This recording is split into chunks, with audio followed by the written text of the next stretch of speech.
মানুষা Messi তো সেক্ষেত্রে অনেকগুলো পেনাল্টি মিস করেছে, তাহলে সেক্ষেত্রে যদি এরকম একটা পরিস্থিতি তৈরি হয়, সেখানে আপনি বলছেন যে আপনি স্পেনকে এগিয়ে রাখবেন, কিন্তু অন্যদিকে কিন্তু স্পেনের গোল করার লোকজন কিন্তু কম রয়েছে, মানে সেক্ষেত্রে গোল রক্ষকের কথা আপনি বলছিলেন, কিন্তু গোল করার লোক কম, অর্থাৎ স্ট্রাইকার নেই স্পেনে সেই অর্থে। শোনো, 2010-এর বিশ্বকাপে তুমি দেখেছো কিনা জানি না, তুমি তখন অনেক ছোট ছিলে, হয়তো দেখোনি। ইনিয়েস্তা, বুস্কেট, সেই সমস্ত প্লেয়াররা, সাবি, তারা কিন্তু মাঝমাঠের প্লেয়ার ছিল, পেছন থেকে এসে সব গোল করতো। স্পেন দলের খেলার ধরনটাই তাই, পেছন থেকে এসে যে কেউ গোল করতে পারে। দেখলে না, রাইট ফুল ব্যাক এসে গোল করে গেল। অবাক হবে না যদি পেছন থেকে এসে লাপড়তে গোল করে চলে যায়। ওদের ফুটবলটাই এরকম, 11 জনের মধ্যে 10 জন যারা খেলে ওপরে, গোলকিপার বাদে, যে কেউ যে কোনো জায়গা থেকে গোল করার ক্ষমতা রাখে। এই দলের একটা টোটালিটি রয়েছে। সুতরাং কে কখন ওই দিন ভালো করে তার পারফরমেন্স তুলে ধরবে এটা বলা মুশকিল আছে, তবে লড়াই হবে। দুটো দলই খুব ভালো, জনসমর্থন দুটো দলেরই গ্যালারিতে আমার মনে হয় সমান সমানই প্রায় থাকবে। স্পেন কিন্তু খুব তৈরি দল, এটা বলতে পারি। ইয়ামালকে আটকাতে হবে। ইয়ামালের গতির কাছে কিন্তু প্রত্যেক দলের ডিফেন্সকেই আমি নাস্তানুবুদ হতে দেখেছি। দেখা যাক আর্জেন্টিনার বিরুদ্ধে এই তরুণ 19 বছরের ছেলেটি কি ফুটবলটা খেলতে পারে। ঠিকই মানুষা, সেক্ষেত্রে 2010-এর স্পেন আর 2026-এর স্পেন, কাকে এগিয়ে রাখবেন আপনি? শোনো, 2010-এর যে স্পেন দল ছিল, সে দলে অনেক ব্যক্তিগত নৈপুণ্য আর ইন্ডিভিজুয়াল ব্রিলিয়েন্স অনেক বেশি ছিল। এই দল এবং দলগত খেলাও খুব ভালো ছিল, গোল ছিল ডিফেন্সে, ওই দলটা খুব ভালো দল ছিল। তবে আমি একটা কথা তোমাদের বলি, ওখানে এবারের যে স্পেন দল, আমি আগেই বললাম, এটা একটা দল হিসাবে খেলছে, দল। ব্যক্তিগত নৈপুণ্য তো আছেই, আমাদের ব্যক্তিগত নৈপুণ্য আছে, ওলমোর আছে, রড্রি আছে, এবং একটা যে প্লেয়ারটা মেরিনো, যে প্লেয়ারটা পরিবর্ত খেলোয়াড় হিসেবে আসছে, প্রায় প্রত্যেক ম্যাচেই গোল করেছে, সেমিফাইনালে করতে পারিনি। এই মেরিনো, টোরেস, ওদের রিজার্ভ যে প্লেয়ার গুলো রয়েছে তারাও কিন্তু খুব ভালো। আসলে এই দলটার বাঁধুনিটা খুব সুন্দর আছে। এই জায়গাটা ফ্লুয়েন্ট খুব ভালোভাবে তার দলটাকে তৈরি করেছে।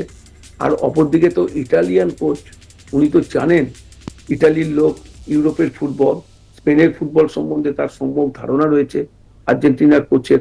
সুতরাং আর্জেন্টিনা যে খুব স্বস্তিতে আছে এটা কিন্তু বলা যাবে না। কিন্তু মানুষা, সেক্ষেত্রে আমরা জানি যে আর্জেন্টিনা পরপর 3বার ফাইনালে গিয়েছে, তো মানে সেখানে স্ট্র্যাটেজিটা কি ছিল, মানে সাফল্যের মূল কারণগুলো কি কি?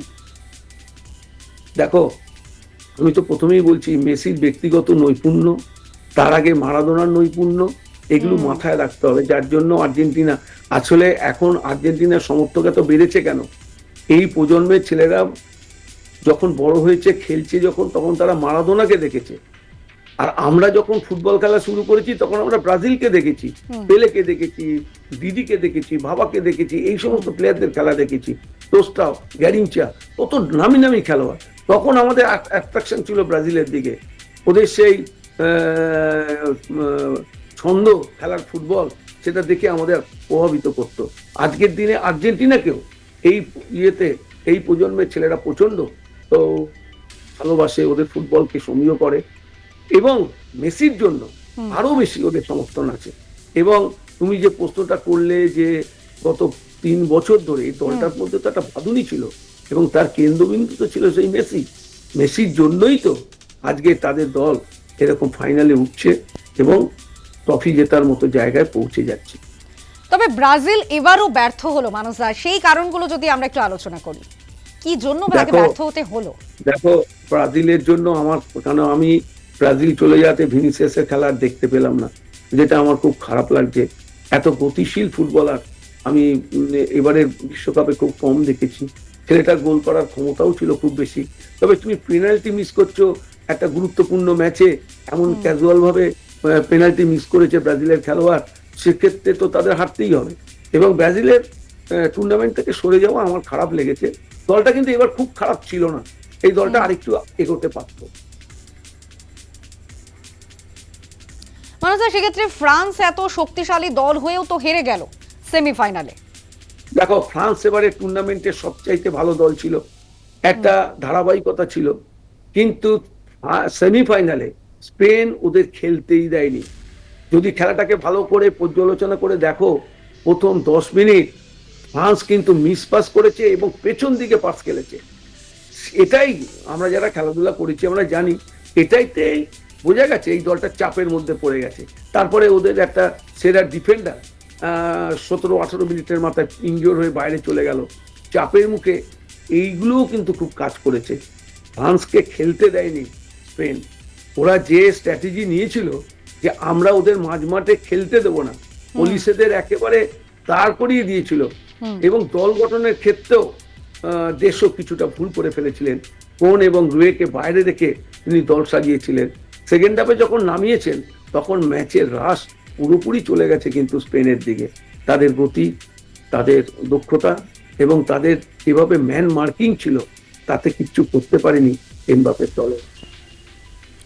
মানুষা, মেসি, রোনাল্ডো এবং অন্যদিকে নেইমারদের সম্ভবত শেষ বিশ্বকাপ এটাই।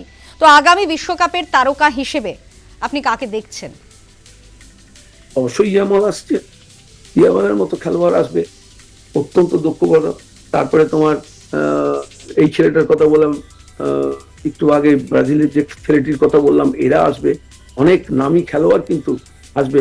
বেলিংহাম আসবে, ইংল্যান্ডের বেলিংহামের খেলা আমরা দেখলাম, অত্যন্ত ভালো এই ছেলেটা বেলিংহাম, গর্ডন, এরা ভালো প্লেয়ার। আগামী দিনে এরা হয়তো তাদের দেশের হয়ে তারকা হয়ে উঠতে পারে। আমরা হ্যারিকেনের খেলাও খুব ভালো লেগেছে আমাদের, অনেক গোল করেছে ছেলেটি। ইংল্যান্ডও খুব ভালো পারফর্ম করছিল। আরেকজন খেলোয়াড় এবার তার শেষ বিশ্বকাপ হয়ে গেল, দ্যাট ইজ পিকফোর্ড। সবচাইতে বেশি ম্যাচ খেলার সুনামও অর্জন করলো ইংল্যান্ডের হয়ে। পিকফোর্ডও কিন্তু খুব ভালো পারফর্ম করেছে এবারের এই বিশ্বকাপে। এমবাপের কথা বললেন না? এমবাপের কথা কি বলবো, এমবাপের মতো প্লেয়ার এবারে বিশ্বকাপে ছিল নাকি? আমাদের দুর্ভাগ্য যে এই ছেলেটাকে আমরা ফাইনালে দেখতে পেলাম না। ওর গতি, ওর দক্ষতা এবং সবচাইতে ওর যে পাওয়ার, সেটা কিন্তু দেখার মতো। ও খুব মানে আমি তোমাকে বলবো, মানে আমরা মানে ওর খেলা ফাইনালে দেখতে পেলাম না, ফ্রান্স হেরে গেল বলে। তবে এটাও ঠিক, ফাইনালে এলে আমাদের ভালো লাগতো। গতবার ওই কিন্তু একটা ফ্রান্স টিমটাকে ফাইনালে নিয়ে এসেছিল। এবারে ওরই কাঁধে ভর করে ফ্রান্স 8টা গোল করেছে ছেলেটি, এবং 3টে অ্যাসিস্ট আছে এবারের এই টুর্নামেন্টে। সেই ছেলেটিকে আমরা দেখতে পেলাম না। তার প্রধান কারণ স্পেন অনেক অনেক ভালো ফুটবল খেলেছে ফ্রান্সের থেকে ওই দিন। আর গত রেকর্ড যদি দেখো, গত 2টো সাক্ষাৎকারে স্পেন ফ্রান্সকে হারিয়ে দিয়েছে। আমাদের এখানে অনেকটা ইস্টবেঙ্গল মোহনবাগানের মতো লড়াই হয় এই দুটো দেশের মধ্যে। যখন ইউরোপে লড়াইটা হয়, সেক্ষেত্রে স্পেনই কিন্তু বারবার বাজিমাত করেছে। ইস্টবেঙ্গল মোহনবাগান বলছেন আপনি, কিন্তু বিশ্বকাপ নিয়ে যেখানে এত উৎসাহ, এত উদ্দীপনা, তারপরেও ভারতীয় ফুটবল এত পিছিয়ে কেন মানুষটা? ইস্টবেঙ্গল মোহনবাগানটা বললাম কেন, আমি বিশ্বকাপের সাথে ইস্টবেঙ্গল মোহনবাগানকে তুলনা করছি না। আমি বলছি দর্শকদের যে ব্যাপারটা, সেইটা তোমাকে বোঝাতে চেয়েছি। দুটো দলের মধ্যে চেয়েছি, উন্মাদনা বোঝাতে চেয়েছি, আমি পারফরমেন্সের কথা বলতে চাইনি আসলে। কিন্তু মানুষরা ভারতীয় ফুটবল তো পিছিয়ে অনেকটাই। বিশ্বকাপে এত উত্তেজনা, এত উন্মাদনা হচ্ছে, এতগুলো দেশ অংশ নিচ্ছে, সেখানে ভারতীয় ফুটবল এত পিছিয়ে কেন মানুষরা? দেখো, সবচাইতে বড় ব্যাপার হচ্ছে আমাদের স্বাস্থ্য নেই। আমরা 30 মানে খুব বেশি হলে 60 মিনিট পর্যন্ত আমাদের ছেলেটা তো লড়াই করবে, কিন্তু তারপরে যে পাওয়ার, স্পিড, এইটা গতি, এটা আমাদের ছেলেদের মধ্যে এখনো রপ্ত করতে আমরা পারিনি। আমাদের ইনফ্রাস্ট্রাকচার এবং আরো মানে দীর্ঘমেয়াদী একটা পরিকল্পনা নিতে হবে, তবেই একটা ভালো দল গঠন করা যেতে পারে। এটা কিন্তু মাথায় রাখতে হবে। খুব সহজ ব্যাপার নয় বিশ্বকাপে খেলা।